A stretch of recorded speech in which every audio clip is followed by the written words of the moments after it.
everyone কি খবৰ আপোনালোকৰ আৰু আজি একেবাৰে ডিউটিৰ পৰা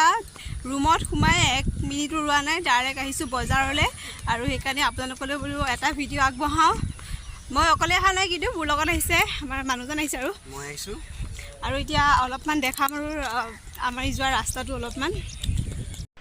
এইটো ৰাস্তা দিয়ে মানে আমি প্ৰায়ভাগ বজাৰলৈ আহোঁ আৰু বেলেগ দিনা আপোনালোকক দেখাম আৰু আজি যিহেতু সন্ধিয়া হৈছে সেইকাৰণে অলপমান দেখাইছোঁ আৰু এইখিনিতে আছে আমাৰ বিবাহ ভৱনটো আপোনালোকক অকণমান দেখাই দিম দেই এইটো যে দেখিছে ডাঙৰকৈ এইটোৱে হৈছে বিবাহ ভৱন ইয়াতে মানে ডেইলি মানে বিয়া হৈ থাকে আৰু দেখিছে গাড়ীবিলাক কেনেকৈ ভৰ্তি হৈ আছে এইফালে মানে চবতকৈ এটা ডাঙৰ বিল্ডিং আৰু কিমান তলা ময়ো নাজানো ভালকৈ আৰু মই মানে প্ৰথম দেখিছোঁ দেই ইমান ডাঙৰ বিল্ডিং এইটো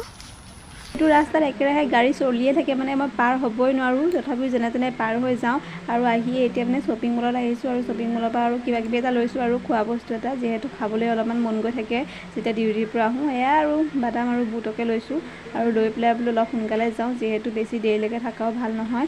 আৰু এয়া শ্বপিং মলতে সোমালোঁ ইয়াত মানে বস্তুবিলাক অকণ দামটো কম হয় বস্তুকেইটা লৈয়ে ডাইৰেক্ট একদম জুচ দোকানলৈ গ'লোঁ আৰু জুচ দোকানলৈ এয়া খাবলৈ লৈছোঁ আৰু খাই মানে ইমানেই ভাল লাগিলে আৰু ঠাণ্ডা আৰু মাত্ৰ 20 টকা লৈয়ে খাই গৈ আৰু ঘৰমুৱা হৈছোঁ আৰু এইফালে দেখিছে সন্ধিয়া হৈ গ'ল আৰু এইফালে বজাৰ কৰি সৰু সুৰা বজাৰ লৈ আহিছোঁ আৰু এতিয়া মানে ৰুম পাবগৈ লাগে দেৰি হৈছে যিহেতু চিনি নাপাওঁ আৰু আজিলৈ বাই বাই দেই